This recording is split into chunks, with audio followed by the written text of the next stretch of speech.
안녕하세요. 오늘은 양은우 작가의 삶을 바꾸는 뇌과학 요약본을 좀 깊이 들여다볼까 합니다. 우리 뇌가 일상생활, 건강, 인간관계, 심지어는 정직성까지 어떻게 영향을 주는지 그 연결고리들을 한번 찾아보죠. 자, 그럼 시작해볼까요? 네, 이 요약본 보면요. 흥미로운 뇌과학 연구들이 많아요.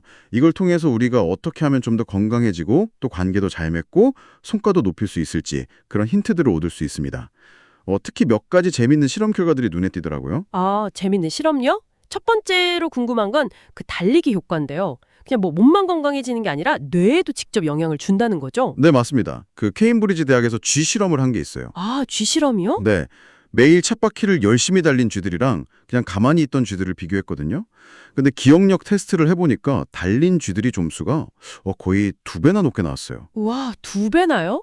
그게 어떻게 가능하죠? 이게 아마도 달리기가 새로운 뇌세포 생성, 그러니까 그 신경 형성이라고 하죠, 이걸. 촉진하기 때문인 것 같아요. 특히 기억이랑 학습에 중요한 해마라는 부위 있잖아요. 그쪽 활동을 막 활발하게 만드는 거죠. 아, 그렇군요. 운동하면 머리 좋아진다는 게 진짜 빈말이 아니었네요. 그럼 그 러너스 하이처럼 기분 좋아지는 건요? 그것도 관련 있나요? 아, 네네, 그것도 아주 중요해요. 엔돌핀 분비랑 관련이 깊죠.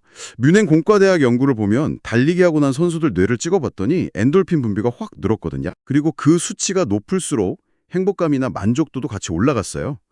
그러니까 중요한 건 달리기가 신체 건강뿐만 아니라 정신 건강, 특히 우울증 같은 거 완화하는데도 어쩌면 약물만큼 효과가 있을 수 있다는 점이에요. 와, 약물만큼이요? 대단한데요? 네. 꼭 막 격하게 달리는 것만이 아니라 그냥 걷는 거, 특히 햇볕 받으면서 좀 빠르게 걷는 것도 뇌에 좋다고 하더라고요. 그렇군요. 걷기라도 꾸준히 해야겠네요. 근데 또 다음으로 넘어가 보면 우리가 매일 쓰는 편리한 기술들 있잖아요. 내비게이션 같은 거. 아, 내비게이션? 네네. 이게 오히려 우리 뇌 기능을 좀 떨어뜨릴 수도 있다? 이런 이야기도 있던데요. 네. 그럴 수 있다는 연구가 있습니다. 일본 과학자들이 한 실험이 좀 흥미로워요. 사람들을 나눠서 한 그룹은 내비게이션 보고 길 찾아가게 하고 다른 그룹은 그냥 종이지도나 말로 설명만 듣고 가게 했어요. 네. 그리고 나서 자기가 걸어온 길을 지도로 한번 그려보라고 했더니 어? 내비게이션 쓴 그룹이 훨씬 더 어려워했어요. 잘 못 그리더라고요. 어, 길은 더 잘 찾았을 텐데 기억은 잘 못한다. 신기하네요. 왜 그런 거죠? 우리 뇌 안에 뭐랄까 자체 GPS 시스템 같은 게 있거든요. 뇌 속 GPS요? 네. 위치를 파악하는 장소세포, 또 거리를 재는 격자세포, 방향하는 HD세포, 이런 것들이요.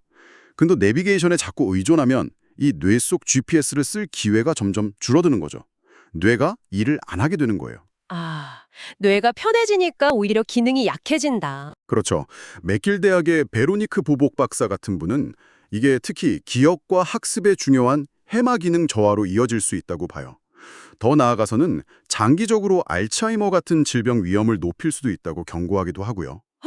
알츠하이머까지요? 좀 무서운데요? 네. 그러니까 편리함이 주는 이득도 크지만 그 이면에 우리가 치러야 할 대가, 특히 뇌기능 저하 같은 부분을 좀 생각해 볼 필요가 있다는 거죠. 그렇군요. 기술 사용에 대해서도 좀 신중해야겠네요. 마지막으로 이건 좀 민감할 수도 있는데 직업이 정직성에 영향을 줄 수도 있다? 이런 연구도 있다면서요? 아, 네. 조지 에커러프랑 레이첼 크란턴이라는 학자가 한 실험인데요. 금융업에 종사하는 분들을 대상으로 했어요. 금융인이요? 네. 두 그룹으로 나눠서 한 그룹한테는 일부러 직업 관련 질문을 막 던져서 아, 내가 금융인이지? 하는 정체성을 좀 떠올리게 만들었어요. 다른 그룹한테는 그냥 일상적인 질문만 하고요. 네, 그렇게 정체성을 상기시킨 다음에요. 그 다음에 동전 던지기 게임을 시켰어요. 결과를 스스로 보고하게 하고 뒷면이 나올 때마다 돈을 주는 식이었죠.